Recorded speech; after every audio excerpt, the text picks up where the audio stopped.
Okay, we're recording now. Hello, friends. Today I'm speaking with my good friend and colleague, Dr. Mario Baghos. Mario Baghos is senior lecturer in theology. He teaches mainly in the areas of doctrinal theology, Trinitarian theology, Christology, eschatology, as well as patristics, Catholic social thought, and related subjects. From 2010 to 2017 and 2020 to 2022, he taught patristics, church history, and research methodology at St. Andrew's Greek Orthodox Theological College, Sydney College of Divinity. He has also lectured in the disciplines of studies of religion, and that's how we originally met, at the University of Sydney, and theology at Charles Sturt University. He continues to publish extensively in the disciplines of patristics and Byzantine studies, specifically in the areas of eschatology and symbolism in Christian art and architecture. Now, I would like to announce that Mario's got a forthcoming book. Is that right? Is Yes, but the title might have changed title might since, have changed? yeah. Okay. What's the title now? I've got Remnants of New Rome. Is it still similar? No, now it's Remnants of Byzantium, Symbolism, Art and Architecture in Late Antiquity and the Middle Ages. And it's currently under review with Cambridge scholars. So we're looking at mid next year or something like that. It's a labor of love, that one, over several years. Sounds Yeah. really good. Looking forward to that one coming out. Maria, today Maria kindly accepted my invitation to speak about a very important theme, I think, in religious studies in particular, but I think generally in human history or history of ideas, um, one might say, and that's the idea of, if I'm not pronouncing it correctly, do correct me. Katabasis, is that right? Is that how you pronounce it? Yeah, Katabasis in Greek, Katabasis in English. Because I'm half Greek, I confuse. I always stick to the accents in Greek, but actually, you were Good, right. good. You were right initially. Yeah, Okay, no, but let's try and I'll do my best to pronounce it the Greek way, but if I can't, I'll just defer that's okay. back to the English. So this is an important theme, and it's kind of brought back a lot for me in reading a lot of literature from the ancient historical texts. So this is a descent into the underworld theme. And as I understand it, it's older than Greece. It's older than Homer. Yeah, it's old. It's probably one of the deepest mythic structures in human history. Um, its genesis is probably um, ancient Near East, and it sort of covers broadly the conceptions of death initiation, kingship, and cosmic order. So it's all about sort of this going down into hell, if you like, and then sort of re-emerging triumphant in some way, relating to some thing. But we're going to discuss these specifically, and you're the man to do this. And I've learned a lot about this, again, being refreshed from your article. And that was, I just got the title. What's the title of your article? Sorry. Oh, Twin Peaks and the descent into Hades motif. That's it. Twin Peaks and a Descent into Hades motif. Now, we're also going to add a little modern twist. We'll go through the historical stuff and then we'll get into some modern interpretations of Katabasis. And so we may I wanted to talk a little bit about the new interpretations pertaining to James Joyce, Tolkien, Jung, um, Mm. and perhaps even Twin Peaks. Though that is not confessingly not my cup of tea in terms of the TV Well, you show. haven't given it a However, shot. I'm willing to be convinced, and perhaps we'll get around to talking about that as well. Just putting it out there, so please don't hate me if you are fans of Twin Peaks. No one will be offended by that. Milad, I didn't get a chance to thank you very warmly for inviting me to speak with you on your podcast. Okay. It's a pleasure and an honor for me. So, yeah. Thank you so much, Mario. So just broadly, I'm thinking going by the structure that you sort of mapped in your article. I've just got some kind of broad structure in front of me as well. Just following your mapping. So starting with, I think you started with ancient, Sumer, Yeah, Mesopotamia, yeah. Egypt, and then going to Greece, and then there was a touch of Judaism, then Christianity. So with the help And Rome as well. and Rome. Okay, Yeah, yeah. So this is, I and so on think, and so forth. Yeah. yeah, this is, I think, very interesting that the great literature, if you look at the Near East and the Mediterranean, and the kind of morphology of the literature that we have that, Mhm. consecutively Mesopotamian texts will influence Greek thought, and then Greek thought will influence Roman thought. You can pretty much, Mhm. kind of like Theseus navigating the labyrinth with a ball of string. You Yeah. can take a string through and see the kind of Mhm. lineage of Mhm. this motif. It has to come out of human experience. So if you look at Karen Armstrong's book, A Short History of Myth, just as an accessible one, Okay. she speaks about Neolithic hunter-gatherers circa 10,000 BC.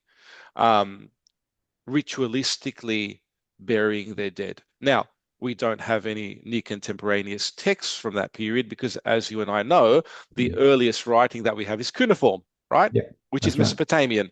So coming out of the kind of Euphrates basin, that region there, which is modern day, Syria, um, Iraq. That's right. And so, what you have is this insight that when these hunter-gatherers did bury their dead and they buried them in the ground, and that just comes out of human experience. If you die, you're laid out on the ground, right? And it's part of the natural cycle of things that the earth consumes the body that is produced from the earth. Um, what can be inferred is that they tried to make that experience as meaningful as possible. So perhaps they interred the deceased with items that belong to them in this life. From that, can you possibly, or could you possibly infer that they could take these items with them in the next life? Well, like I said, we don't have any written evidence. We do from pharaonic Egypt, right? But that's Yeah. much later. So, um, if you look at Mesopotamian civilization, so let's jump to about 3000 BC, about 5,000 years ago. Okay. The emergence of the first cities, urban centers. They're not cities in our sense of the word. They're Mm. more like temple cities on a micro scale. You Mm. have near contemporaneous texts that date from a later period in terms of the cuneiform inscriptions, but we can infer because of the archaeological evidence that points to these cities dating from around 3000 BC, we know that these are old ideas being recorded later on. Right. We can infer that these people believed in a heaven and an earth and an underworld. Mm.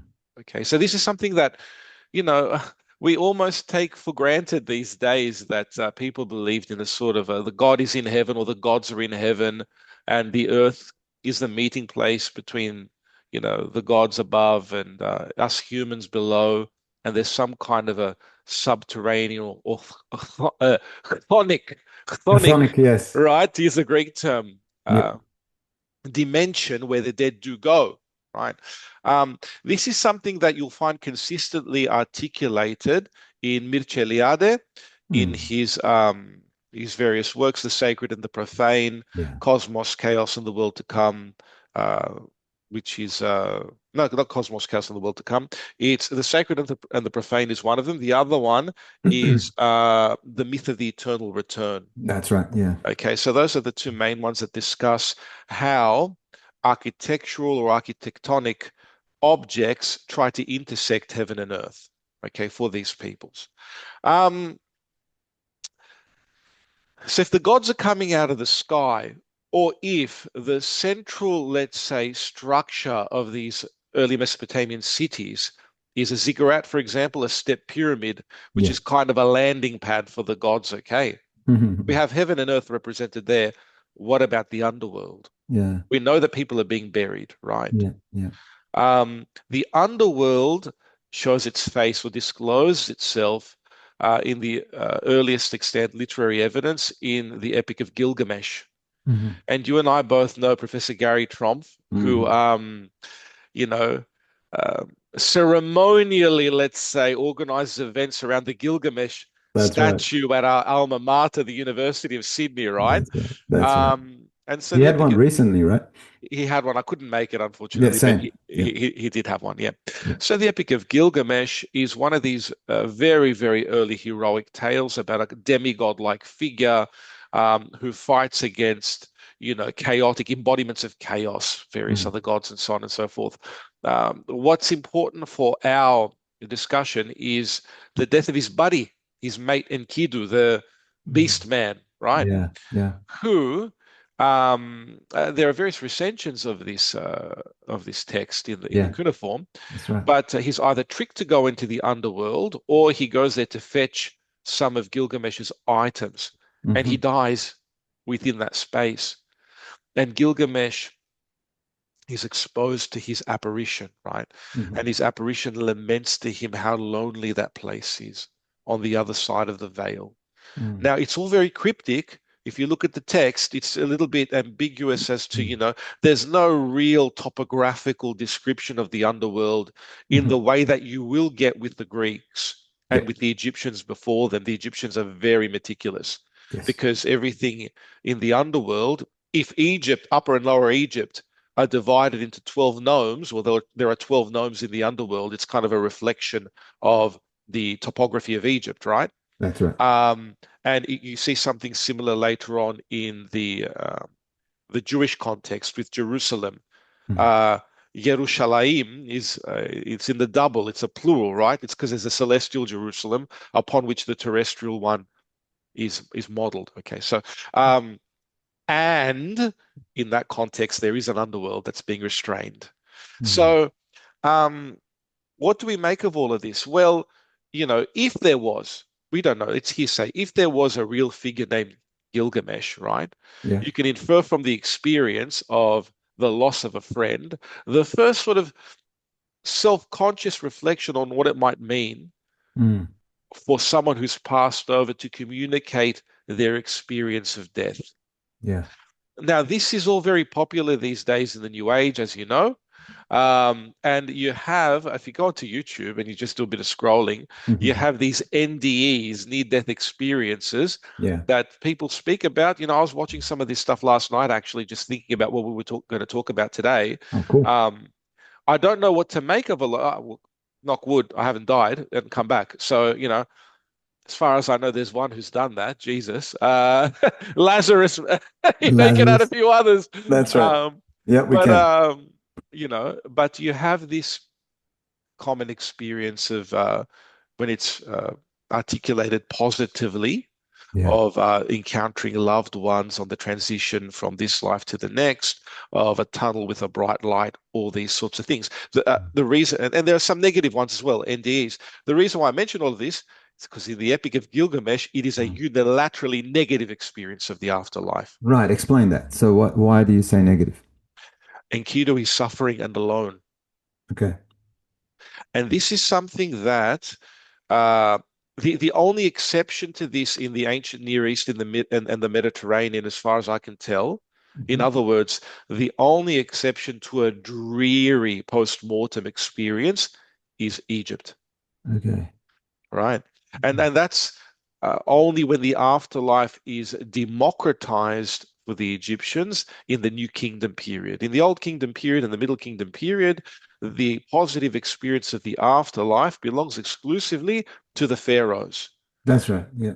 We don't have a lot of information in relation to the Sumerian deities. We know that some Sumerian rulers, we know that some of them, like in the early 2000s BC, Naram Sin was worshipped as a god on earth, right?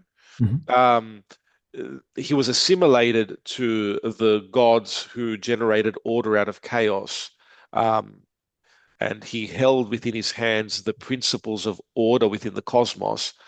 But where he goes, nobody knows. Okay, I mean, this is something that is ambiguous within those Mesopotamian chronicles.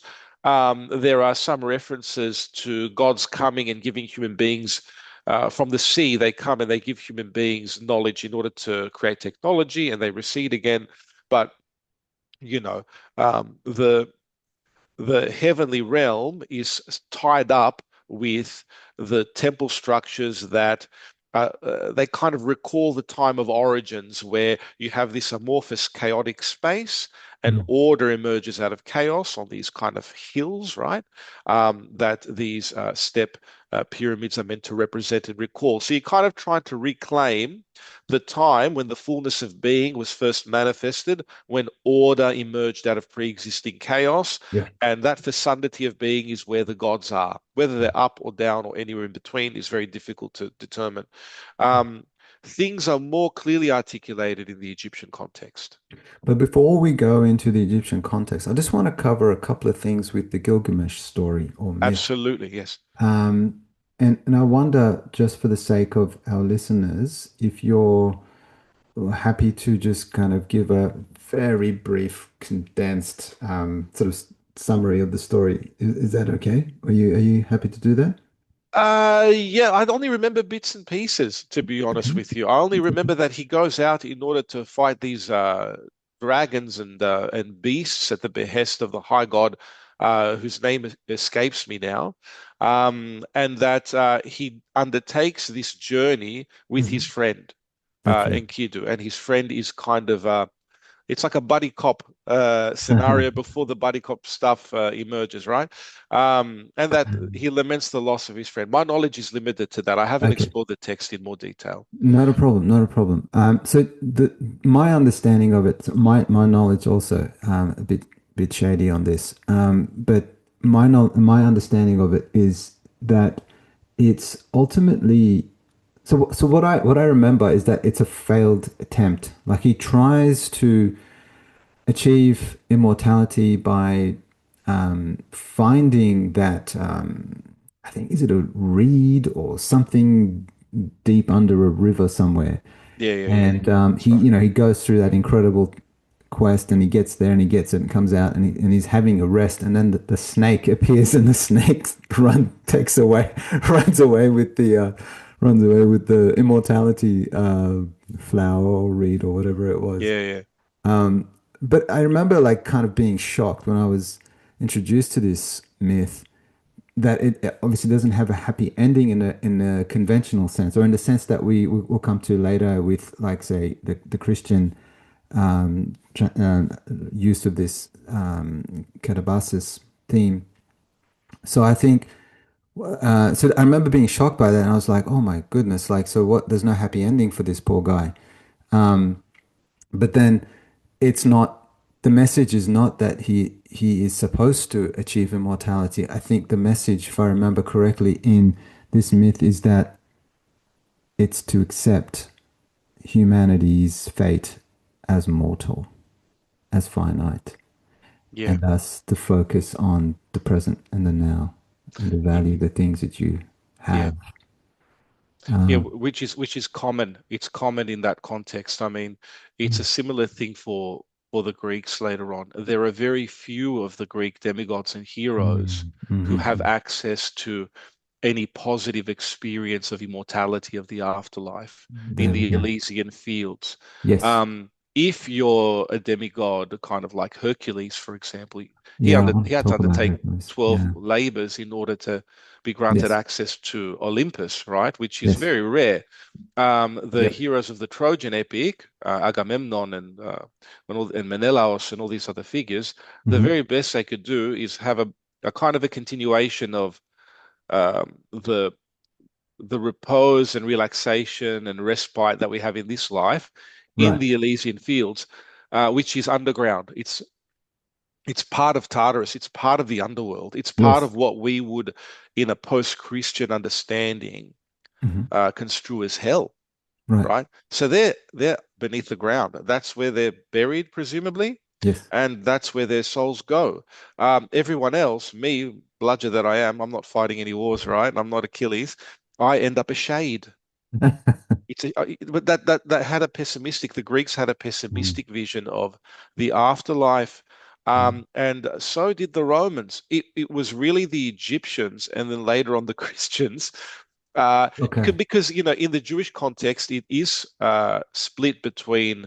in the intertestamental literature, Hmm. and then in the New Testament we have evidence for a belief in the resurrection among the Pharisees, right? Yep. And a disbelief in everything among Yep. the Sadducees. They're like Theravada Buddhists, they're bare minimum, please. There's a God who created the world, and that's that. But Pharisees are talking about angels and resurrections and all these sorts of things. So, it starts off pessimistic, So you know. let's hold on to that pessimism in a sense, and perhaps it's a bit of a paradox, not necessarily all negative, because there is a moral story there, and just holding on to that Gilgamesh theme, because as you say, it sort of plays through the Greek themes, the Greek Mm, myths quite mm. strongly, It does, yeah. but then it's transformed later.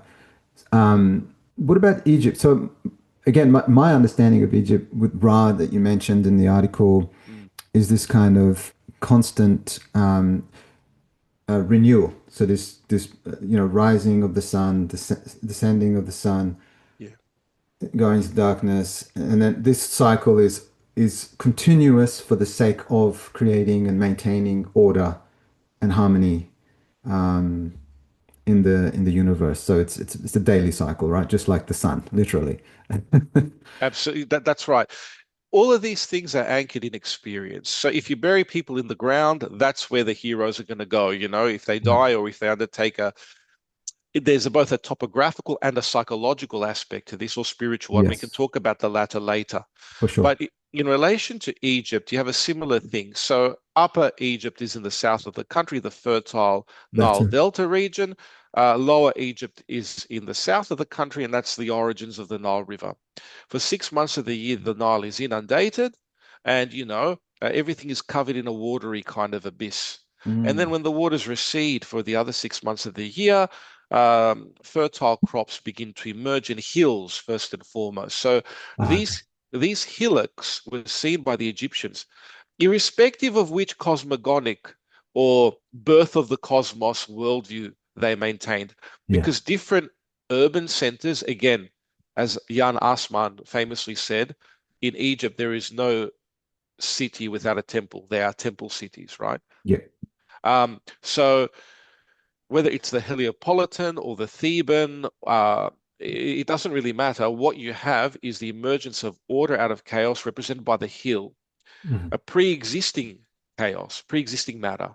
Mhm. There's no creation of the world out of nothing here, as we have in Christianity later on, that prioritizes God pretty much fundamentally to everything that he creates. Here, the gods are part of the creation. The creation is bigger than them, and it's infinite and it's cyclical, Right. right? And it's cyclical because it's based on this seasonal Nile patterns. Yes. Okay, so the hills emerge when the Nile waters recede.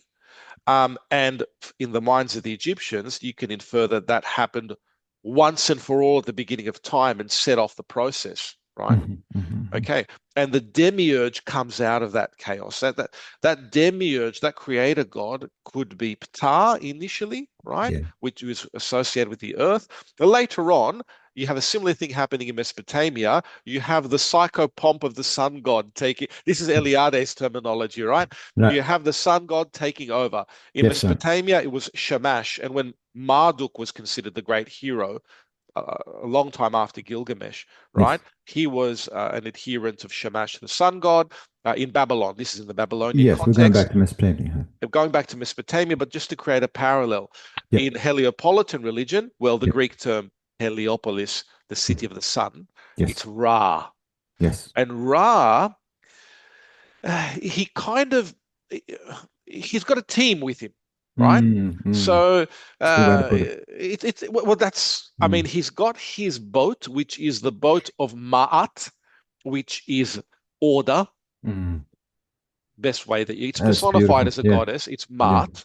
In Yeah. Mesopotamia, it was Me or Mez, and these Mm. are interchangeable in terms of the singular and the plural. Hmm. So Ma'at is personified as a goddess, but it's a boat Hmm. that he rides with his baboons of Ma'at that help him to generate order. And he rehabilitates a previous bad guy, Seth, who Mm. etymologically we believe is the origin of the word Satan. Ah, okay. Okay, according to Okay. Norman Cohen and various other scholars, Seth is rehabilitated because the main bad guy is Mm. Apophis. Ah, yes. Apophis. Yes, right. Yeah. And Apophis is a serpent. Now, serpents again on the Again. ground. Mm, Well, this influences Genesis later on. So they're mm, on the ground. yes. They bite you. The venom kills you. Mm. Um, it's not just Genesis. Later on, Orpheus's beloved Wife. Eurydice Yes. is killed by a serpent bite, a viper. So Yes. this is, but the serpent has a double nuance. It's Yes. both negative because of the venom and because it moves on the ground, but because it's slippery and tricky and clever, Jesus says, "Be as innocent as doves, but as wise as serpents." Right. And you have that assimilated as well to Asclepius with his staff and the serpent wrapping around it, the venom becoming anti-venom and thus a symbol of medicine. So, it's multivalent symbolism, but it's primarily bad, right, in I'm this also context. thinking, sorry to interrupt there, but I'm No, also go ahead, thinking go. of the Old Testament Moses epic where he raises a serpent on a cross. And now you're being very scandalous the way that Jesus was, because Jesus described himself as that very serpent, which which drove away all the other serpents. The brazen serpent that Moses I lifted knew up you'd to. like that. As Moses lifted up the brazen serpent, so will the Son of Man be lifted up on the cross. Like I got goosebumps because Jesus Yeah. is saying things that are quite radical, but he is the real Mm. apotropeon, the real one who chases away evil in this sense, right? It's epic. What Jesus does with this Well, stuff is, we're going to get there. I can't wait. yeah. So let's um let's now enter into the Greek mind, the Greek psyche on this myth. And do we start with Odysseus? Is that the earliest? Um, Well, let's just be very briefly on the Egyptian because, oh, sorry, well, apologies. Yes, you were. no, I no, interrupted you. no, you didn't. It's because it's all very exciting and there are parallels and symmetries. I know. I know.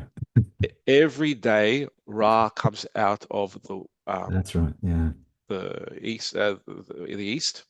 The sun rises, okay, Yes.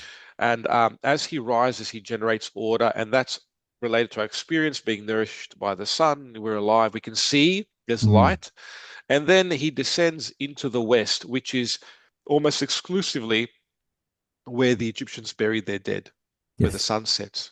Yes. So again, you have a sense of the underground being accessed at Yeah. dusk in the west. On the Mm. western banks of the Nile are all the necropolis, never on the eastern side of the Nile. If the Nile is the center of the universe, if it is Mm. the axis mundi, to use an Eliadian term, you never Mm. bury people on the east of that because that's where life is generated, where life descends into the grave. Mm. That's where you bury people. And so Ra will descend in order to fight the serpent Apophis in the Egyptian equivalent of the underground, of the underworld, the Duat. And Mm. the Duat runs through the 12 nomes of the underground, of the underworld. And the principal one of those is ruled by the god Osiris, who's also assimilated to Pharaoh, but that's another story. We'll leave Mm. Osiris out of it. He's the lord of the underworld, right? Yes. But Ra has his own autonomy here. And he goes into the underworld and he battles against this serpent who threatens to drink up every day the cosmic waters surrounding the cosmos that emerge from the Nile.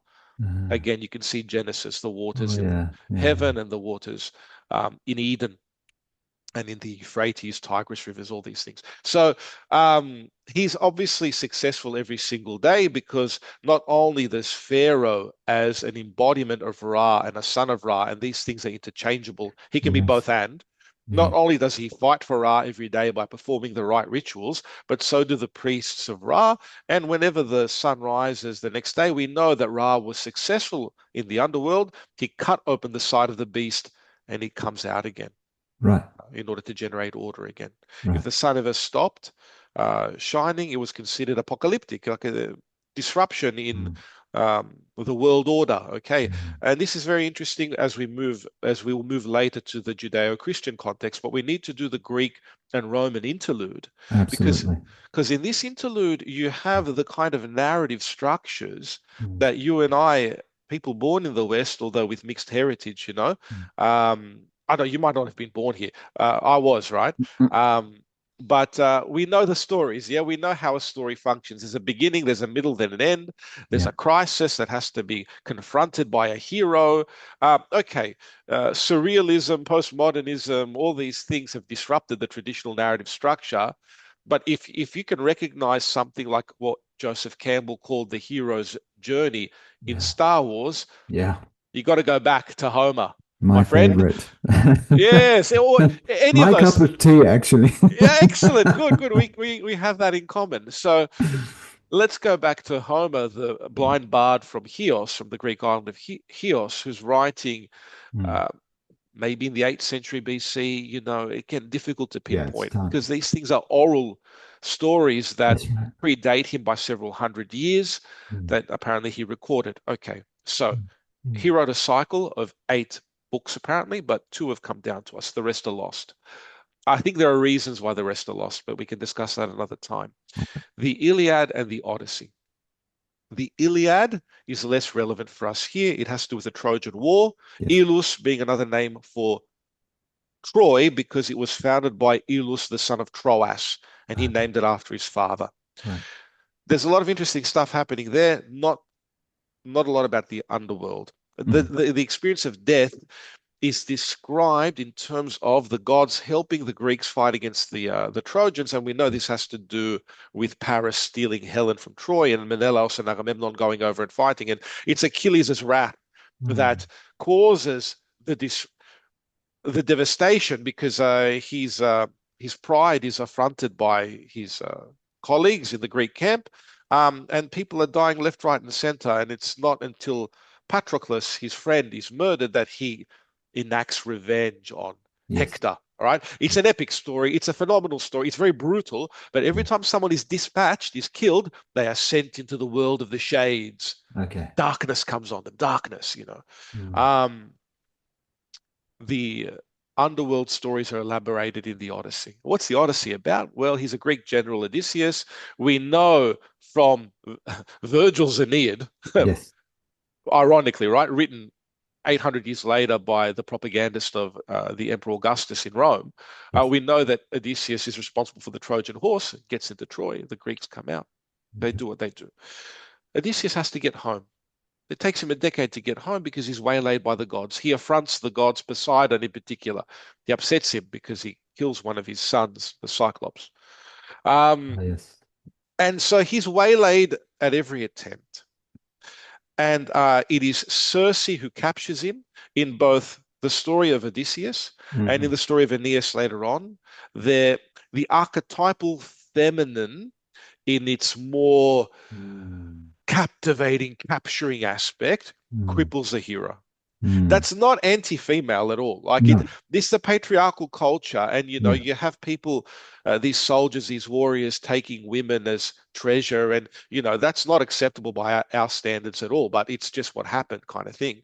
But you have the mystique of the feminine as kind of, you know, well, Mm. now the hero's fallen in love and it's hard for him to continue his journey, right? But Circe, she does a little bit worse to Odysseus. She turns his men into pigs and Yes. he's kind of in this dream, sleeping with her in a daze. And eventually he breaks out of that, demands that his men are returned to their manhood. And Mm. he asks where's the location to the underworld because he needs to find a way back home and to break this curse of Poseidon. If Uh, I may ask you, do I recall correctly that he's snaps out of that mm, by the aid of Athena? It's something like that. Yeah, it is. It is. So So that's another woman figure involved here, another potentially. female. That's Yeah. right. That's very important to mention. Mm. So Athena is on his side, Yes. and this is something that you'll see in Virgil's Aeneid when Queen Dido of Carthage Right. ensnares Aeneas, who is a Trojan that goes on to found Rome via Latium. It's his descendants, Romulus and Remus, who go on to found Rome. So that's the way Yep. the Romans tried to underpin their own civilization by going back to Troy. Yep. It's Mercury who comes to I see. Aeneas and says, "Snap out of it, mate. Come on, Yeah. you've got a job to do." And so he leaves. But that's also another interesting. So these two stories go hand in hand symmetrically. We need to talk about them almost in tandem. When Cool. Odysseus, I can't remember the location. It's not the traditional location of the Greek entrance into the underworld, Mm. which is in northwestern Greece. Mm. It's in northwestern Greece on the mainland. It's a river by the name of Acheron, which apparently turned into the river Styx, which is where Dixie. Charon, the ferryman, would guide souls within this, nebulous terrain down there, which all had, place names. It's all mapped out. Dante picks all of this up later Yeah. on when he writes the Inferno as part of his Divine Comedy. So that's all. It's all implied in the text. He has Mm. to offer sacrifices to the dead, Mhm. Odysseus. He wants to call up the prophet Tiresias, Mhm. who will give him the encouragement that he needs to get home. Mm. And how does he do that? By offering the blood of animals for them to drink. So they're thirsty. Mm. They need sustenance in the afterlife because they are like ghosts. They all Mm. come. It's quite eerie. I wonder why Mm. this. I Mm. don't think Christopher Yeah. Nolan is going to adapt this into the film next year. And I wish he would, right? I Let's wish he see if he would too. does. Let's see if he does. It's a phenomenal scene. It's a phenomenal scene. And Tiresias gives him information about his future. Mm. Now you have the sense in which the underworld, the realm of the dead, is a place where time and space are manipulated. Oh, There's no linearity here. okay. Tiresias will tell him, you're going to make it home, but you're going to have difficulty, right? And he Okay. does have difficulty to get to Mm. Ithaca. He's the king of Ithaca. Yes. Um, but this is an important nuance now, Mm. because not only is it relevant for Rome later on that the place of the dead is outside of time and space, which means that if you access according to these ancient texts, Christians will tell you do not access it because it's dangerous, right?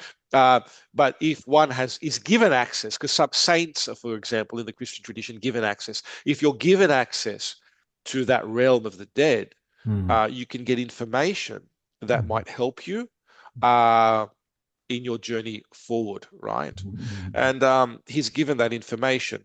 Now, if you jump 800 years to Aeneas's journey, which happens in Book 6 of the Aeneid, again, his divine mission is to found Latium, which will be, it's the bedrock for the city of Rome and the That's right. Roman Empire. His father dies on this journey away from Troy and all of the things that happen in between. But when he does finally make it to the entrance of the underworld, he goes in. And when he goes in to the underworld, Yeah. he encounters Queen Dido, who he was just living with as a shade, and he realized that she had, you know, trigger warning, she had committed suicide because Right. of the fact that he left her. And she left her husband to be with him, and it's Cupid's fault because he put Oh, a love yes. spell. That's right. And she sees, like, these are very haunting scenes. Yeah. She sees Aeneas and Mm. covers her face and recoils That's into the right. shade of her husband. What's Yeah. going on here, mate? Like, Yeah. this is just Wow. remarkable stuff. And he finds his father Anchises down there. Now, his father Mm. is now a prophetic like figure who tells him, you keep going, and Mm. eventually from your lineage will come Mm. Julius Caesar, Mm. Augustus Caesar. There's a Augustus. Yeah. propaganda, right, of Yeah. Yeah. Augustus, Yeah. who will Yeah. extend the Roman Empire beyond the limits of the sun. Love it. You know, I Love know it. now he's got the encouragement. Well, my descendants are going to conquer the world. Roma caput mundi, Rome the head of the world. All of these sorts of things, right? Um, but this politicization of the motif still nevertheless points to the fact that the underworld was considered a place where time and space, you could tell the future from that vantage point, and the future was disclosed to him. In the interim between the Odyssey and the Aeneid, you have a lot of Greek writers Yeah. compiling texts that will influence Rome. And Greco-Roman is pretty much hand in glove. We know that the Mm. Romans took the Greek gods and all of these sorts of things. And if you look at some of these figures, like Hercules, for example, son of Zeus and Alcmene, the princess, Mm. um, out of the labors that he had to undertake as penance for uh, murdering his family, which happened under like the mania, that spell that was placed upon him by Hera. Mhm. If you ever watched the Kevin Sorbo series as a young person, do you remember Hercules, The Adventures of Hercules? I do. I do. Yeah, you'll know that Hera is the thorn in his side. She hates him Yes, because yes, he's yes, an yes, yes, illegitimate son, right? yes, She reminds yes. him of Zeus's, meandering Infidelity. ways Yes. and infidelities. So, yeah, Mm. that's Yeah, I all. remember. I remember. Oh my That's all God. part of it. Yeah, Yeah. and he does. Like, he fights the Nemean lion. He fights the Hydra, Mm. the Linnaean Hydra. All these beasts, and he's victorious. Yes. Hercules gets a bad rap. He's quite a good hero. Yeah. When he goes into the underworld, his 12th and final labor Yes. he was commissioned to do this by a particular king. I forget his name. Uh, it- it- yeah, I forgot his name. Yeah. Um, Can't remember.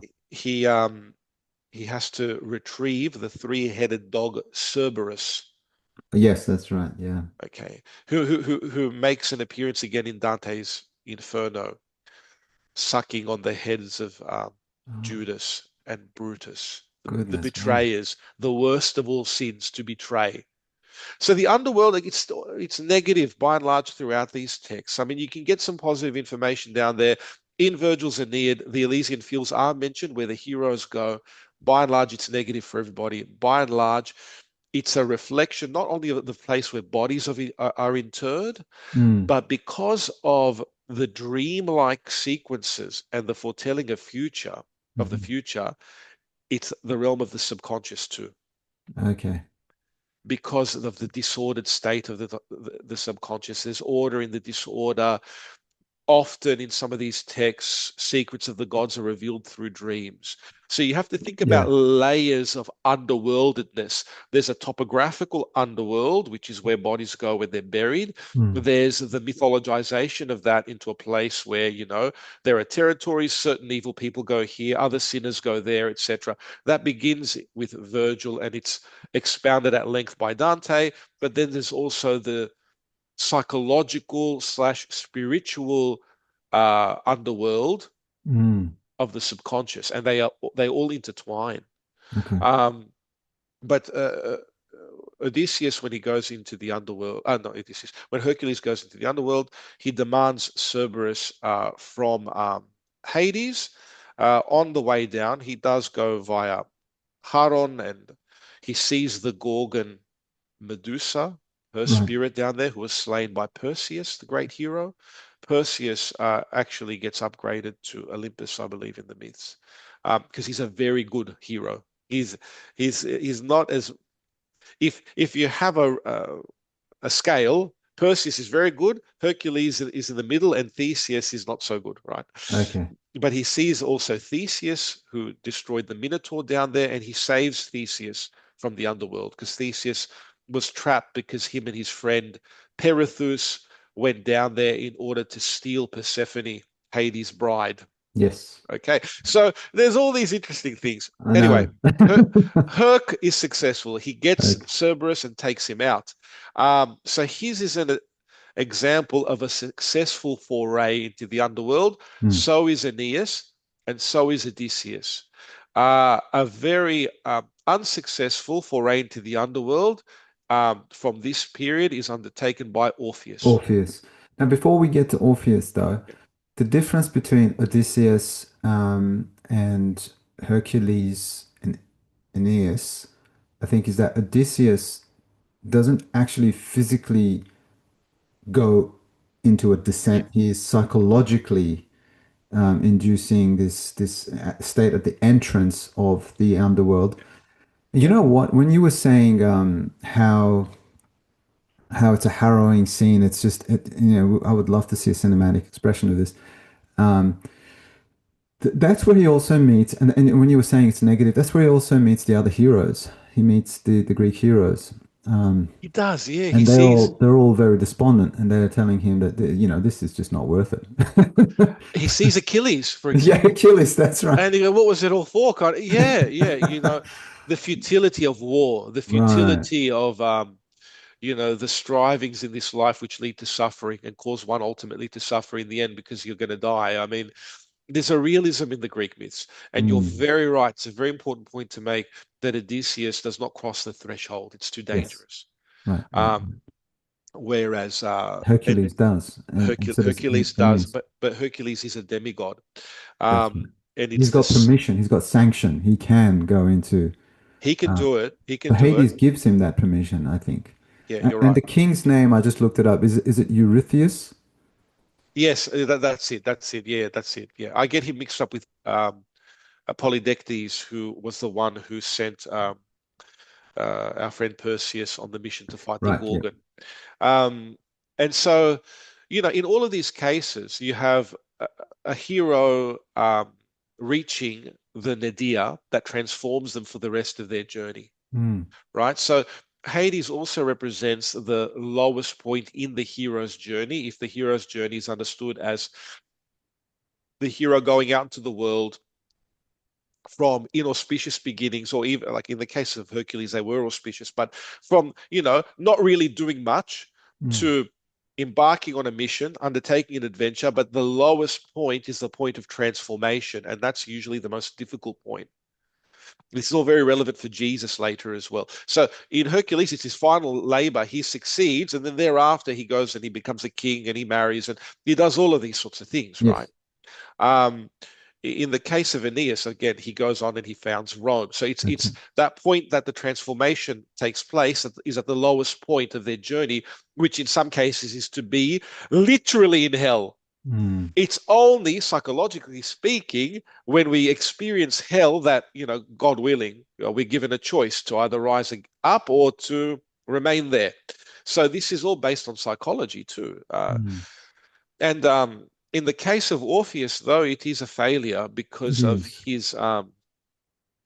his mistrust, Right. his doubt. Let's just pause for a second. We Uh, we need to clarify one little thing because I mentioned Hades thinking about the god of the underworld, and we've also talked about Hades as in hell, the place. yes, So I think we there's an interchangeable usage there, and we have to kind of be aware. So for Hercules, he meets Hades, who is the in god of the underworld Tartarus. in He meets Tartarus. Hades within Tartarus, which is the Greek term for the underworld, which is given very like the Duat in ancient Egypt. It's given different terms. Yep. Um, Hades Hmm. becomes in the Christian epoch, and you see it in the apocryphal literature, Yes. and it's there in the New Testament too, Okay.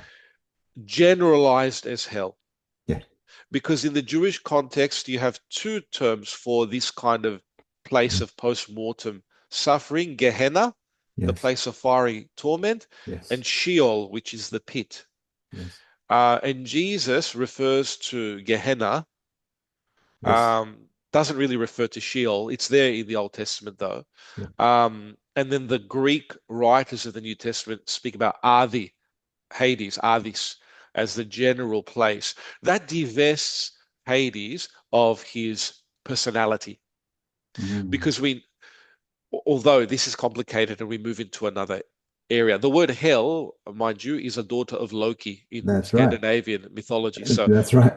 she's an infernal goddess, and that's where we get hell That's right. from Scandinavian mythology. So to pass out the terms that way Mm. is very important. Yeah. Um, in the Jewish conception, as we said, it's there are some who believe that there is an experience, a post-mortem experience, um, and you get really for the first time this belief that the body is restored with the soul. The Mm. experiences that we've been talking about up until now, right? Mm. When an average mortal dies, their soul goes into the underworld. There's this Mm. dualism in the Mm. human constitution, yeah, body soul makeup. Mm. Um, in the case of the heroes, they go in and out, and they experience in the best case scenario what we call an apotheosis. They are made godlike or divinized Mm. as a reward for their efforts. That's the case of Hercules. It's the case of Perseus. Yes. It's not the case for Orpheus. It's not the case for Mm. Aeneas or Odysseus. They die, and their reward would be the Elysian fields. Their Right. Okay. soul, their soul. And what gives Perseus and Hercules access is that they're demigods. Mm. So it's like the mortal part of them is transfigured or transformed. Mm.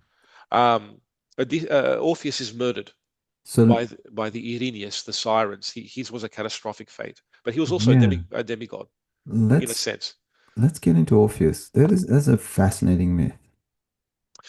It is because it's a tragic love story. Mm. Orpheus is the son of Apollo, illegitimate son of Apollo, with one of the muses. I can't remember which muse it was.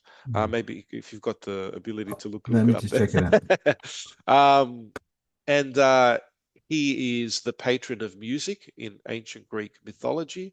Mhm. His lyre, which is a stringed instrument, Mhm. was said to tame the animals and the beasts. And he is an ambivalent figure, kind of like a pansexual entity almost. Uh, he falls in love with Eurydice and he marries her. And on the day of their wedding, it depends on the recension of the myth. She dies tragically after going into the field and being bitten by vipers. So this demigod who can tame nature, tame the beasts, soothe the hearts of brutish persons as well. There's that kind of symbolism. He's heartbroken, Mm. and so he entreats. He gets permission to enter Hades in order to to enter Tartarus in order to plead his case with Hades, and he finds the access point to Tartarus. He goes across the river Styx, and he also softens the heart of the ruler of the underworld, Hades and Right. Persephone. Because his entry is really interesting. It's not with brute force or with wit. It's with music. That's right. His song it shapes reality. Right. Okay. So he generates order out of chaos by singing Wow. and by playing his instruments. So that also will open the portal to Hmm. have access to the underworld. Wow. And when he makes it to the depths, he soothes the heart of Hades and entreats that his wife be returned to him. And he says, "You can have her on one condition, that Mm. you don't look back until you exit my realm." And Mm. so, he's walking and he can't hear any footsteps. He doesn't know if she's there. And as he gets to the exit, just before he crosses the threshold, he looks back and then he sees her being pulled back, into Tartarus, and he Yeah. loses her forever, you know. I'm getting goosebumps now. So am I, because it's a phenomenal tale. Um, he ends up upsetting one of the gods by not, I think, is it uh, Diana or Demeter, one of the goddesses. Right. Okay. Um, and he's killed by the Furies.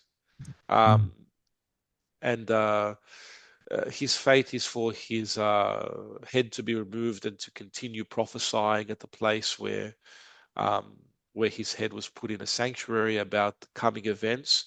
So Mm. much so that people would go to his head instead of Apollo's temple at Delphi, and Apollo came and told him to shut up. So that's all in the myths, right?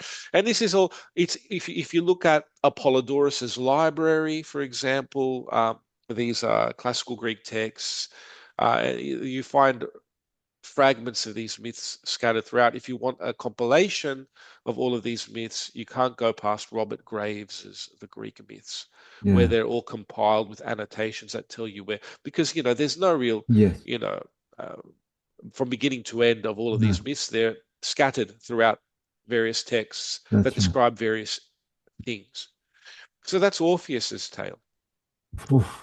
Wow. So it's a failed attempt, tragic, and it's a tale about, well, I mean, I'm watering it down a little bit, but it's about mistrust or our inability, well, and his inability to ultimately trust that she's behind him and That's trust the word of Hades that he's made a pact and he's not going to break it, Yeah, but that's he right. breaks the pact He breaks the pact by through looking his back. mistrust.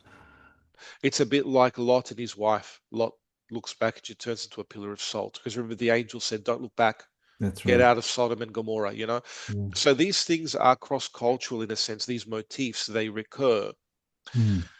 The Yes, they Chri- do. the Christian narrative, however, Mm. it does something else with all of this. Yeah, let's It get does. into it. Let's get into it. Okay, all Yeah. right. Well, what shall we? Where do you begin with Jesus? I mean, Yeah. uh, Of course. you know. Mm, mm, He does mention in the parables, you know, that mm. there'll be weeping and gnashing of teeth in that place where Yeah. people are cast if they continue to sin. He does mention these things. Yes, it does. Um, Jesus, first century AD, okay. The prophesied, according to Christian belief, Son of Man. That's how he describes himself, as the Son of Man. Yes. Ιος ανθρώπου, Ben Adam. Mm, What is his mission? mm, How do we summarize mm. who Jesus represents himself as based on the only extant evidence that we have from a documentary point of view? Now, Yeah. as a Christian myself, I believe that he appears to saints. So, you know, I'm biased, but if you want a documentary, stick to the historical. We just have the New Testament, and any attempt to do gymnastics around it, Mm, to look for earlier sources that have disappeared, to construct from the existing sources a Jesus of history mm. apart from the Christ of faith. In other words, a mere man who lived and died, and then his disciples made up, I don't know what about him. It's all rubbish. It's all conjecture. You either accept it as it is or you don't, and that's fine. It's not to. It's fine not to. It's you know, each to each their own.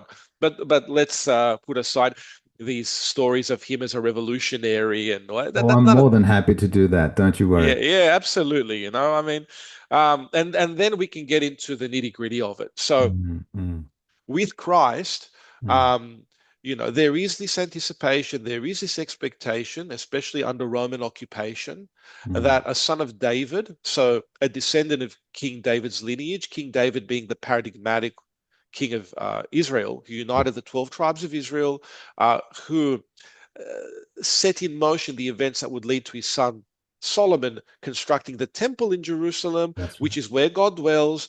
That's the benchmark time for the people of Israel, right? Yep. So you know, in times of subsequent distress, when the temple is destroyed in the 700s for the first time by the Assyrians, um, Yep. it's rebuilt in the 6th century after the Babylonian exile, and it's destroyed a second time by the Romans in the 1st century. So before all this happens, they want a ruler like David to come to Mm, overthrow their oppressive enemies, which mm, in consecutive order are Assyrians, Babylonians, Greeks, and Romans, right? mm. Um, So and uh, let's do a little shout out to the Persians and the Persians, who actually did um, liberate the Jews and let them go back and rebuild their temple. King Cyrus, King Cyrus the Great. Yeah. absolutely, Hooray. absolutely. He, you know, that is a providential intervention. Mm. It's a providential Well, it's in the intervention. Bible. It's in the So, Bible. Yeah, you know, it is. It is. it's right there. Sorry, Absolutely. being a No, Persian, I can't absolutely. help myself. You must, and you know, this is enriching and a rich culture. I mean, it has to be mentioned. I Yeah. mean, we're doing a bit of an injustice. We're not looking at Zoroastrianism. We're not doing that because Oh, we that's just okay. That's got to okay. keep it limited. Yeah, we do. But that's also very important, Mm.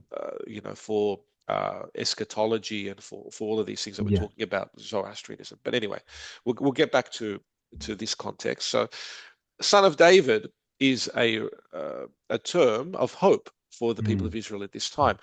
He'll be like David. He'll restore the kingdom of Israel to its freedom and to Mm. God. Yeah. This is a term that's used in relation to Jesus because he's doing all of these bizarre things like Uh-huh. healing the sick and exorcising the possessed, Mm. casting away evil spirits, all this. So he must be the son of David. Mm. Jesus himself is ambivalent in relation to this title. He accepts it, but he calls himself Son of Man. Yeah. Who's the Son of Man? Well, we know in the Old Testament book of Daniel, which Mm. is written in maybe the 2nd century BC, but it recalls stories from the Babylonian exile Yes. that the prophet Daniel sees Mm. a figure standing before the Ancient of Days. Mm. And this Ancient of Days is God the Father for Christians, right? Mm. And he presents to a man who's standing before him Mm. authority over all kingdoms and all nations and all peoples. That's the Son of Man. Mm. And when Jesus calls himself Son of Man, he does point to his connection with human beings, right? The Son Mm, of God who's become the Son of Man. But he's also saying, I'm this person that the God the Father has given authority over everything to, mm, right? He prays to his Father who's in heaven. He gives us the Our Father. So there's a mm, heaven. mm. He refers to the kingdom of heaven as having come near in his person. Yes. In the beginning of the gospel, according to St. Mark, Mm, metanoite igiken gari vasilia ton uranon. The kingdom of heaven has come near. yes. Where? Wherever Mm, Jesus walks, there it is, right? mm, mm. So that's all interesting because heaven and earth are intersected in his presence. Yes. And then there's that place where people are cast out. And he mentions that Mm, also very emphatically in the Gospel according to St. Matthew, chapter 25, the parable of the Last Judgment. mm, And you have this real binding together of behavior in this life with outcomes, mm. eternal outcomes. You know, the last days when the Son of Man comes and all the angels within, he will separate the sheep from the goats. That's Okay. right. And he will say to those on his right hand, the Mm, sheep, Blessed are you, for when I was hungry, you fed me. When I was thirsty, you gave me something to drink. When I was naked, you clothed me. When... So on and so forth. But mm, Lord, when did we see you hungry and give you something to eat, or thirsty and give you something to drink? mm. Most assuredly, I tell you, insofar as you have done it to the least of these, my brethren, you've done it to me. That's right. Yeah. Away from me, evildoers who are cursed to the fire that the devil and his angels will be thrown into, because when I was hungry, you did not give me Mm, something to eat. When I was thirsty, you did not give me something to drink, because they didn't help others. mm, So you have this uh, association of our conduct in this life mm. conditioning a certain outcome in the next. Yeah. Now, that's also a complicated thing. Mm. It's complicated by the image of fire. Okay. Why is it complicated by the image of fire? And I'm sorry to do this, and I think I just have to do it Do it. because I just have to talk about it because Do it, man. Do it. oh God, oh Lord have mercy. Okay, there is a sense in Mm. which God is experienced as fire, as warmth in the Christian testimony, Okay. and that's there in the Gospel according to Saint Luke Mm. on the road to Emmaus. So. Um, just to be on this motif of fire, and we'll return to what Jesus does and how that's elaborated. But there is a belief um, that is predicated on the road to Emmaus narrative. When after the crucifixion takes place and the resurrection, Jesus appears walking beside Cleopas and an unnamed disciple, and they are Mm. forlorn. Mm. And he's incognito. And he says, Why Mm. are you sad? Oh, are you Mm. the only stranger in Jerusalem these days? Do you not know what happened? Jesus of Nazareth, a prophet, mighty before God, was put to death by our people, but we thought he would be the one to redeem Israel. In other words, we thought he'd overthrow the Romans and kick their butts and all of that, right? And then he upbraids them and he says, Don't you know that the Son of Man had to? And he explains the scripture to them that he had to suffer according to the Old Testament prophecies in Isaiah, the suffering Mm. servant who takes upon himself the sins of the people Yes. and makes expiation to God on their behalf. Anyway, it's getting late, and they invite this stranger into their home, and he comes into their home and he sits down to have a meal with them, and then he picks up bread and he breaks it. And as he Mm. breaks the bread, they see him and it's Jesus, and then he Wow. disappears from their sight. Wow. And they say, Were not our hearts burning within us as he unveiled the scriptures to us? Mm. Now, that you could take it metaphorically, but according to the ensuing literature, the mystical literature of the church, when dovetailed with some of the more cosmological reflections of patristic authors like Gregory of Nyssa, this is meant to be taken very literally. It's a fire in the heart. Mm. That in the case of the saints who fight against the passions and participate in Jesus very directly, it becomes an overwhelming fire. And it's assimilated to the burning bush scenario, where Mm. Moses sees God in the burning bush. Yeah. Okay. So their hearts were burning as they saw Jesus breaking the bread as well, which is a Eucharistic image. Mm-hmm. So in Jesus, there is this positive experience of fire. Mm-hmm. Do you not know that I have come to bring fire on the earth, and how I wish that it were already kindled, Jesus says. Mm-hmm. People misinterpret that in the hellfire, he's going to burn the earth. Mm. No, it's the mystical fire Yeah. of the experience of God. And fire and light become interchangeable. If you talk about Orthodoxy and Catholicism, Yeah. they will speak respectively about the Taboric light Yeah. and the beatific vision. Yeah. It's light and fire. Yeah. And God is there in the flame, and God is there in the light. Mm. And there's a sense in which the Mm. tradition speaks about that post-mortem experience as well.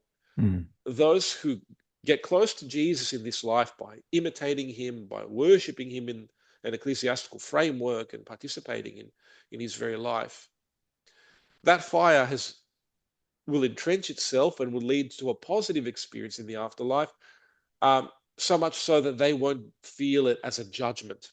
Mhm. But those who don't, who are essentially not good to others, right, and who don't love God and all of that, will experience that fire as hell, Mm. right? And that brings into the conversation the topic of purgatory.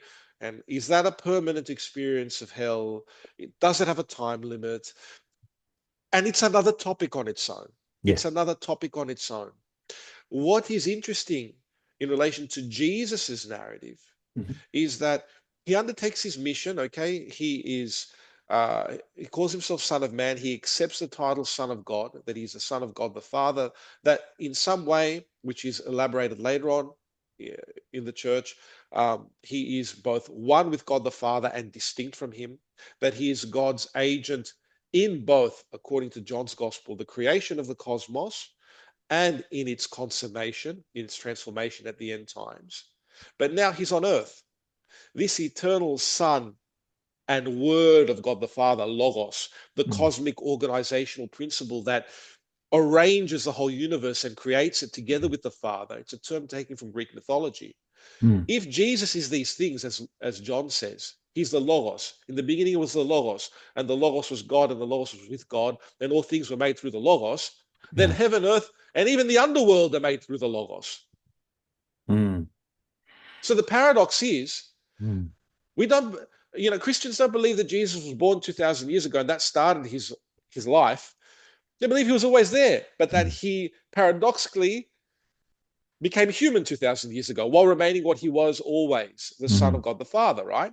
Yeah. If he was always the Son of God the Father and the Father created the universe together with the Son and the Spirit to give it a Trinitarian spin, Mhm. then all the realms are created by the Trinitarian God Mm. through the Son. Yeah. And the Son takes on flesh. And by taking on flesh, which is a microcosm connected to the whole universe, he's taken on everything. Mm. Heaven, earth, and the underworld are in Jesus. Mm. And it's not a scandal to say it, because he himself, when he's crucified and dies Mm. on the cross and he's buried in a tomb, right, Mm. which is where we said all the reflections Yeah. in relation to the underworld begin in the tomb. People are Yeah. buried in the ground. That's where they go. Here, the Jewish approach towards burial is the tomb and then anointing the body with spices and so on and so forth. Yeah. What is going on in that tomb?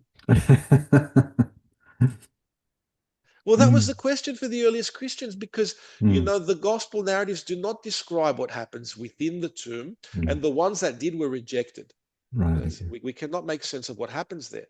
But you have intimations. Jesus keeps speaking about the fact that, look, the the common problem of human beings is death, it's mortality. Mm. And this death, as we know from St. Paul's writings, came into the world because of sin. Mm. The wages of sin are death. Yeah. I'm going to destroy both sin and death because he's Mm. sinless. Jesus says, he's going to do it both. But don't tell anybody yet. Mm. Wait until after the Son of Man is crucified and comes back from the dead. Right. So he's crucified. The disciples are scattered. Only John remains by his side when he's on the cross.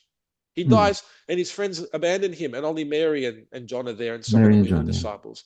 And here's the great, if you want feminism, here's the greatest example of the overturning of social conventions, because the women are here courageous. And Mm. they come to the tomb on the third day to anoint his body. Yeah. And the first to encounter the resurrected Jesus is Mary Magdalene. Mary Magdalene. Yeah. So the beauty in these texts is beyond comprehension. Right? It's Mm. it's it's it's Oh just yeah. remarkable. Yeah. And she finds the tomb empty. They see an angel or two, depending on the account, mm. and Jesus is not there. Okay, he's gone ahead of the disciples into Galilee, and a message in one of the gospel accounts is go and tell the disciples and Peter about this. Yes. Where are they? They should have been here, right? That kind of thing. Okay. Um, Mhm. and then you have Mary in John's gospel encountering Jesus first. You have Peter and John running to the tomb. Yes. It's that space in between that we're interested in for the descent into Hades motif. Right. Okay. Because although Matthew's gospel, for example, says that when Jesus dies on the cross, some of the saints who were recently buried come out of their graves and are seen in Jerusalem. And the curtain of the temple is torn in two, and the sky goes Yeah. dark. All these cosmic things, right? Because the one who created the universe is now dead on the cross, and the universe is suffering with him, convulsing with him. Because paradoxically, he is within the universe, and the universe is within him. Within him, Mm. he's buried, and the conception of the church is something like this. Now, can the creator of the universe, God, die? Does that not mean the end of the universe? Mm. Well, according to his divine nature, which Mm. is immortal and eternal, Mm. that the Son of God the Father shares with the Father and the Spirit, Mm. Jesus doesn't die. Mm. But because the Son and Word of God the Father personally took on flesh permanently, Mm. insofar as that body that he took to himself is capable of suffering and dying, he really suffers and he really dies. Yeah. So, yes, Jesus is dead in the tomb, Yeah. and God is, in his essence, not affected by that in terms of the divine nature, but personally, the Father and the Spirit do share in the Son's suffering. Mm. So, when the Son and Word of God the Father takes on the human body, he takes on everything associated with the body apart from sin. He takes on a mind, he takes on a soul, he takes on a will. Mm. And the human soul that Jesus has Mm. went into the underground, Mm. went into the underworld. Okay. Okay. Okay. But this is the soul of the Son of God. Yeah. Yeah. It's not Hercules. No. It's not Odysseus. And so you have the supercharging of this motif now, Yeah. that everyone who died up until Jesus is in there, because Jesus is the one who's going to overturn the curse of death, Mm. which leads to sin and to this aimless, maybe torturous existence. I don't know how much that applies to the prophets and the saints, but they're all in this intermediate state in the underground, right? Mm. The Gospels don't describe it, but the apocryphal texts, Yeah. like the Proto-Evangelium of no, the Gospel of Nicodemus, sorry, the Gospel of Gospel of Nicodemus, Nicodemus. Yeah. and the Acts of Pilate do. Yeah. And what they say is they create a narrative Mm. where Hades is personified, but he's the realm, he's not the God. That's right. No, He's that's talking, important for us. yeah, Yeah. it's important. And Satan is down there too, but he's got access and egress, he can come and go. Yeah. And Satan, who tried to, he's tempted Christ, he kind of knows who he is, but it's veiled from him as well. Mm. He's not really bothered. And Hades is saying, we're in trouble. He's coming. He's coming. Who's coming? Oh, he's nobody.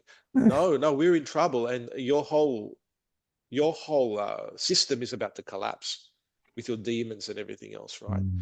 And the bars of Hades, right? The Yeah. bars on the Yeah. doors are being bashed, and Yeah. the angels are announcing, "Open up the gates of brass so that the King of Glory can come in." That's right. Who is this King of Glory? Satan answers, "The Lord strong and mighty in battle." You know, and Christ smashes down the doors, and he picks up Adam and Mm. Eve, and he That's takes right. them out. Yeah. And along with Adam, who is the forefather of human beings, and Eve, who is the foremother, he takes all human beings who had passed before his coming out of hell with them. And he binds Satan and leaves him in the underworld, Mm. right? As he comes up to resurrect. So with his resurrection, he has opened up the gates of heaven and resurrected Adam and Eve and all the righteous who died before his coming.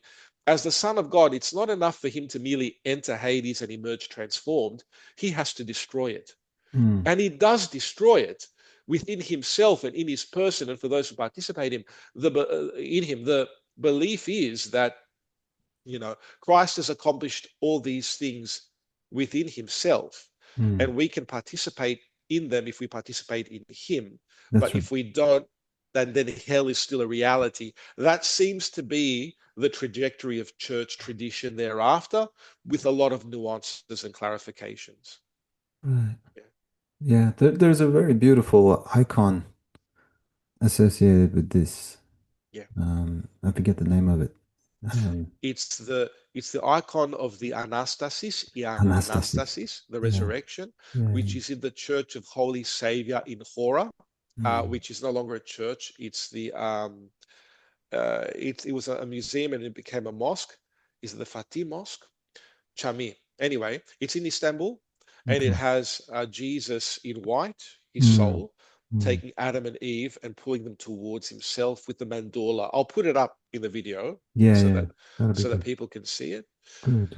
And that's where this motif was really for Christians, for the church, solved. You can't do it. The acknowledgement is you can't do it on your own. Jesus will do it all for you. Mm, And there is this hope given that, you know, even though hell is a psychological reality, as we know, mm, it's a physical reality, whether considered from a spiritual point of view or uh, let's say, a psychological point of view. Um, Nevertheless, it can be avoided. Or it can be solved. It can be solved for the human person with not just with what Jesus has done, but also with the final consummation at the end times with his second coming, where all of this will be resolved, and the mm, universe will be transformed in light of his grace. Now, again, that's another complicated topic, uh, because of recent trends in scholarship who speak about, well, can hell exist in such a framework? Well, the church will say that it can, with caveats, mm. but this whole universalism thing, I think, is out of the scope of our discussion. Yeah, I guess so. Yeah. Or we can do it maybe another time. I'm happy Another to talk time. to you Yeah, anytime you like, Milad. for sure. I'm enjoying this. So Sounds really good. yeah, We shall do that. And I was just looking up that icon, and there's interesting. I don't know if I can share. Maybe I can share yeah. just briefly. And everyone can see that. This is the icon, I guess. Can you see that? That's it. That's modeled on the one in Holy Savior Yeah, yeah. in This is Hora. just the version. There's various versions, obviously, as you guys can see. But also, what I noticed was the halo is almond shaped. It's there's something interesting going on there. But yeah, that's Adam, that's Eve, and beneath him, Hell or Hades, Yeah. defeated. If you click on the one just next to it on the right, That's it. that's it. That's perfect. You'll see Satan at the bottom, bound, Oh, wow, yeah. yeah, with the doors, and sometimes those doors are put in the shape of a cross. But this is the Korah. This is the Korah icon. Mm, And the belief then in the Christian church is that the devil has been defeated, but is permitted to tempt human beings in order for them to realize their sinfulness and return to Jesus. It's not a dualism. It's not like God versus the devil. mm, That battle is over, right? It's Gregory of Nyssa speaks about it as though he's like a pig with a ring in its nose that God will let off the hook. He'll let the mm, ring go for it to run around a bit, then he'll capture it again as a right. wake up call to human beings. Um, Mm, so you know, yeah, and then this motif. I mean, it comes up again. It's there in all of the hagiographic literature, so that's another topic yeah, because there are saints who have visions of these experiences and who sometimes enter into these realms and come back and talk about them. right. There is the narrative, and I mean, it's a narrative, so it's not a literal representation of heaven, earth, and the underworld in Dante's Divine Comedy. That's right. So, Yeah, which is its own thing, and then you have the inescapability of this motif and its pattern in right. almost all epic narrative structures. Yeah. So a massive one for our kind of modern era, I think, is Tolkien. Absolutely. And also I realized James Joyce wrote Ulysses. I've never read I Ulysses. haven't read it either, Yeah, but I realized just looking, searching, doing some background, looking into this theme, I've realized, oh my goodness, how remiss of me. But I think I might have to look at that. yeah, Um, likewise. but of course, as everyone is aware, Jungian archetypes and hierarchies is also very a big part of our modern consciousness, modern psychology, our understanding of ourselves and the world, etc. Do you want to say a little bit about Tolkien since you mentioned it in your article? Oh yeah, yeah, I'd love to. And so a lot of these things, apart from the article, I'm grateful that you've mentioned it. They are in my first book, From the Ancient Near East to Christian Byzantium, which was Okay, based on my PhD, published in 2021. And that book, it's on the Cambridge Scholars website, and you can get it with the promo code promo25 for 40% off or something like that, just in beautiful. case anyone buys it. I don't know, Why not? an old book now. But it talks about these what we just discussed in relation to the founding myths and stories of all the civilizations we Gotcha. discussed. So I returned to this material for this article Okay. because I wanted to show that in Twin Peaks you Yeah. see the same stuff with the protagonist Dale Cooper. He goes into the underworld and fails like Orpheus, and that's all very deliberate by the show's Mhm. creators, Mark Frost and David Lynch. But that's all I want to say about Twin Peaks, because Tolkien is a bigger phenomenon, and they're just about to make another film, The Hunt for Gollum, which is bringing back the cast from Peter Jackson's Wow. films, and you've got just to in order to make reference to the fact that it's still in the zeitgeist, you have Mm. the next season of the Lord of the Rings show, The Rings of Power, on Mm. Amazon. I Mm. interviewed the actor who plays Gandalf last year, and so on my channel Terra Symbolica, Wow. if anyone's I'll have interested, to you can look at see that. that. Daniel Wayman, yeah, yeah, Yeah, yeah. I really enjoyed his representation of Gandalf. So did I. I thought it was Mm. great. I thought it was great. Mm. But obviously, literature is much more enriching than the films. And in Tolkien, you have multiple Jesuses at work. Mm. Now, it's not as obvious. He's not as on the nose as C.S. Lewis is with Mm. Aslan in the Chronicles of Narnia. Um, you have to look for Christ there.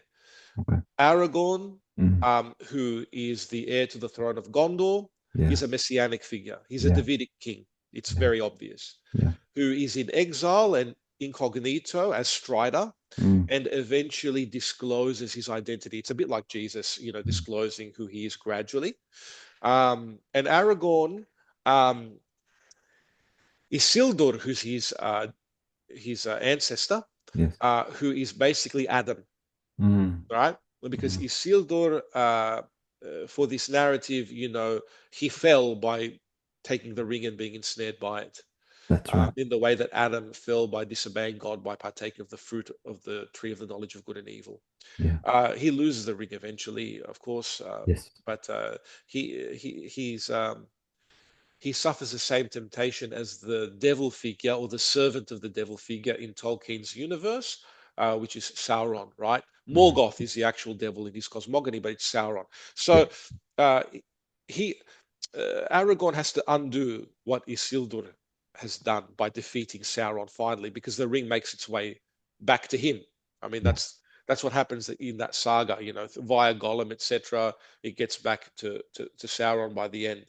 That one ring, which contains within itself all of the power of evil and the oppressive, technocratic power of evil, the institutions that oppress and destroy and dehumanize. That's what that ring is Mm. for Tolkien. So, um, on this journey, there are multiple descents into hell. Mm. Mordor is hell. It's Mm. hell. Yeah. It's a lava-filled place You with. can't get more obvious than that. It can't get more obvious, right? And so Sam and Frodo are in Mm. hell in Yeah. the latter part of the trilogy Mm. of the books and the It's also where films. the power of the ring is strongest In and harder hell. to resist. And they're also in a kind of this shady, hazy mood. They're not quite themselves, and so on and so forth. Yeah, it's Yeah. all there. I'm just picking up on the themes that we've talked about. It's all there. It's Yeah. all there. Yeah. You're absolutely right. You're Mm. absolutely right. Mm. Um, and so there's that. There's Gandalf in the Mines of Moria, falling into the pit after That's defeating right. the Balrog. That's also Descent into Hades motif, and he comes out transformed. That's Jesus again, right? Gandalf the Is White. Gandalf the White. Okay, Mm. so it's like a conflation of the transfiguration on Mount Tabor. Yeah, Because yeah. remember, he's shining when they Oh, see it's him. beautiful. Yeah, I know. I've got Yeah. goosebumps again. What are you Yeah, doing yeah, to I me know. today? He's Me too. shining. I love that scene. Same, In same, the movie, I love that scene. But same. of course, yeah. So there's that. But Aragorn is where it's really at because he has to undo the curse Mm. placed upon the king of the dead and his men Mm. because they broke an oath to Isildur. That's right. They were meant to fulfill a vow of helping him in battle and they didn't. And they Mm. were cursed and they stay within the Dwimoberg, this mountain. They're cursed to remain in that place, that haunted place. Yes, And he needs their help to defeat the devil, Sauron. that's right. So he pleads with them and says, if you fulfill your oath to me, I'm Isildur's heir, you'll Mm. be liberated. Mm. And that's That's the. almost like giving agency That's right. to those who are passively in the underworld in the descent into Hades motif in Christianity. It's Yes. like it's like a version where Jesus said, look, if you want to help, you can. Yeah, that's right. If you want to fulfill your duty, you want to make up for what you've done wrong, come with me. It's not that in Christianity. Of In course not. Christianity, it's you've all failed and I'll fix it because I'm Yeah, God's son, right? that's But right. with Aragorn, he gives him a chance, and in the last moment, as you know from the books and in the film, the King of the Dead does come to the aid of the Rohirrim and the armies of Gondor That's right. at the Black Gate, and he's liberated. So it's there. It's in Harry Potter. Yeah. Very obviously there in Yeah. the Order of the Phoenix. That's the lowest point in Harry's journey, where Mm. Sirius Black dies Yeah. in the basement of the Ministry of Magic in Mm. a portal leading to the place of death, that mirror, if you Mm. remember. Yeah. So Yeah. it's there, and then he has to build himself up over the next two, Mm. and that's quite epic. Harry Potter. Yeah. It's not quite Oh Lord of my the God. Rings, Yeah. but it's very, Yeah. very nice Mm. the way that it's No, constructed. I love Harry Potter. Yeah, yeah, yeah. Yeah. So do I. So do I. So this is a motif that reappears again and again. And in Twin Peaks, Dale Mm. Cooper, Yeah. in order to save his Laura. beloved Annie and Laura Palmer, Yeah. Annie and he Laura. goes into hell. And I have never seen the underworld Mm. depicted in such a they can do what they want with these graphic films, the Hellraisers and everything else. Twin Peaks stayed with me for Mm. 15 years. Mm. That's why I wrote the article when David Lynch passed away It this year. comes through in the article, like it really, really impacted me. So I just your writing was very very lucid, Oh, very thank you, very man. very lovely. So you captured it really well, and I was like in chills reading it. So Look, it's scary, but yeah. my wife is also an avid Twin Peaks fan, and when we watch these episodes, we talk about, look, Mm. I mean, what did Lynch tap into Yeah, here well, to depict that's what this? I was thinking. Yeah, because I mean, he shows you that the innocent and the naive Mm. cannot face this. Mm. If you face it, it'll eat you. Yeah, I mean, that's because Dale Cooper, he's a beautiful character. If you see this character, yeah, wonderful spirit and temperament, but his failure is absolute. yeah. Um, and so, look, and I think almost you could draw in terms of a line in terms of the way that this descent motif has been depicted, Mm. from Odysseus, with Homer in the Mm. Odyssey. You've got the Aeneid. You've got Jesus, who is like a step above all of it, and then you've Yeah, got Dante, and then yeah. you've got Lord of the Rings, and then you've got Twin Peaks. Mm. I really do believe that. It's not quite. It's because it's not literature. It's film, Mm. but yeah, it's quite a phenomenal representation of these things, Milad. Interesting. We're I think at time, this Yeah, is where you have to take off and get on with the day, and as do I. And I'm very grateful for this opportunity to speak with you, and we're very fortunate to have the ability to take the time to speak to each other. But of course, this is for our higher cause and academic yeah, life. So this is not just fun, though it is, of course, yeah. pleasurable. and one Absolutely. of the privileges of being an academic, and I'm grateful for it. My friend, thank you so much again, and I hope to Thank you. speak to you again soon on another topic. I'd Look love forward to. to it. I'm very grateful. Thank you, Milad. Thank you for the invitation and thank you for your time. Thank you. Thank you, man.